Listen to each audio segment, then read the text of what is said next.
Bismillahir Rahmanir Rahim. The servant, Al-Abd. The servant, with a capital S, is the reality from which all perfections stem. For all things are hidden in their opposites. Thus, he is the citrus whose fragrance of unity pours forth upon the hearts of servants. He is the shadow of the master of his manifestation site. For he is the witnesser and the witnessed. His garment is the lights of the attributes, for he is the locus of instruction, a form for you to understand forms, a place for you to understand awareness. As for his reality, he has neither form nor where. To know the servant, one must be a servant of the servant. God says, "Say, O my servants, who have been prodigal to the detriment of their own souls, despair not of God's mercy. Truly, God forgives all sins. Truly, He is the forgiving, the merciful." Surah Az-Zumar, verse 53. Observe how God ascribes the servants to the Beloved, alayhi salatu wasalam, and through him to himself. The servant is an attribute among attributes. Every attribute must, of course, have its constituents, and the constituents of the servant are lowliness and weakness. A sound hadith relates, "O child of Adam, I was sick, but you did not visit me." He will say, "Lord, how could I visit you when you are the Lord of the worlds?" He will reply, "Did you not know that my servant so-and-so was sick, but you did not visit him? Did you not know that had you visited him, you would have found me with him? O child of Adam, I asked you for food, but you did not feed me." He will say, "Lord, how could I feed you when you are the Lord of the worlds?" God will respond, "Did you not know that my servant so-and-so asked you for food, but you did not give it to him? Did you not know that had you fed him, you would have found me with him? O child of Adam, I asked you for water, but you did not give me water."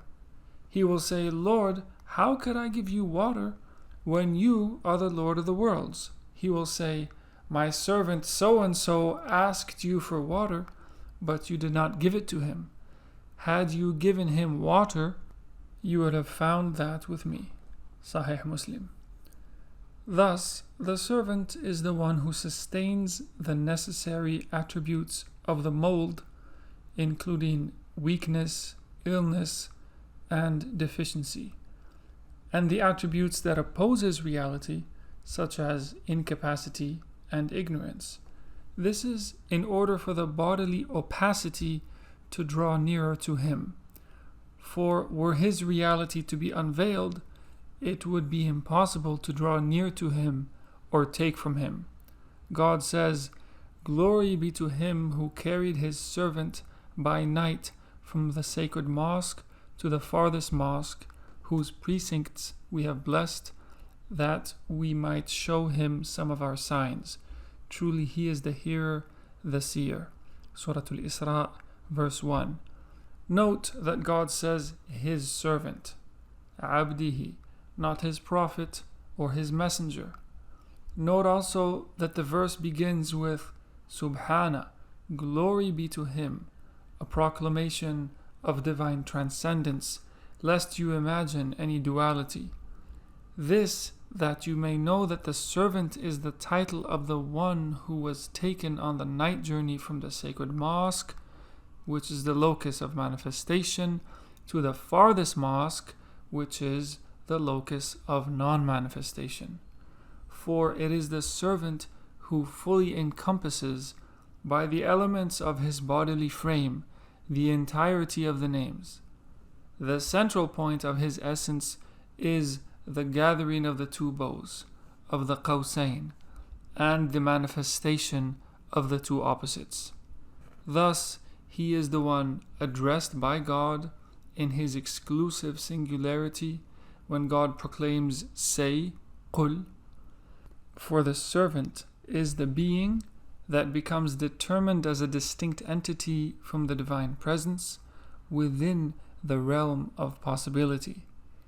He is the beginningless light that displays itself through the form of the human substance that gathers together all principial realities. Ummahatul Haqa'iq. You should also know, dear seeker of truth, that the servant that is alluded to in the holy saying, my servant so-and-so, Abdi Fulan, is the one that is meant here, not all servants. For all existent and non-existent beings within the realms of necessity and possibility are God's servants, whereas this specified servant so-and-so is singled out in himself and for himself. For the servant is the very center of the resemblant focal points on the circumference of the ha of identity. Indeed, he is the identity of all things, and were it not for his centrality, the circumference would not manifest. He is thus the fountainhead of the cosmic levels of existence in their undifferentiated and differentiated totality. A tradition says God's most beloved name is Abdullah, the servant of God, for it is the manifest and non-manifest name, and the gathering place of opposites. Servanthood seeks lordship. It does not seek divinity, for divinity rejects duality, in contrast to lordship, which requires servanthood. From this we know that the signification of the servant, quote unquote, goes beyond its surface meaning. Among those to whom God ascribes this lofty attribute in his holy book is our master Al-Khidr. May God sanctify his secret. God says, there they found a servant from among our servants, فَوَجَدُوا عَبْدًا مِنْ عِبَادِنَا, whom we granted a mercy from us, and whom we had taught knowledge from our presence. Surah Al-Kahf, verse 65. Thus, the conditions of the servant are knowledge and mercy. Mercy, moreover, precedes knowledge. When someone's mercy precedes his knowledge is light, and the mercy within him will embrace all things, just as his heart will embrace things as such, whatever they may be. You should also know that souls cannot bear patiently with the servant, except those upon whom God has mercy. God inspired Al-Khidr to say to Moses, did I not say unto thee that thou wouldst not be able to bear patiently with me? Here God reminds Moses of how he had told him, you will not see me in the holy valley. Lan tarani, in Surah Al-A'raf, verse 143, when Moses came to our appointed meeting, and his Lord spoke unto him, he said, my Lord, show me that I may look upon thee. He said, thou shalt not see me, but look upon the mountain. From this we learn that none can bear patiently with the servant, except those whose manner of conduct resembles his, and are preceded by God's providential care. Allahumma salli ala Sayyidina Muhammad wa ala ali Sayyidina Muhammad, كما صليت على سيدنا إبراهيم وعلى آل سيدنا إبراهيم وبارك على سيدنا محمد وعلى آل سيدنا محمد كما باركت على سيدنا إبراهيم وعلى آل سيدنا إبراهيم في العالمين إنك حميد مجيد.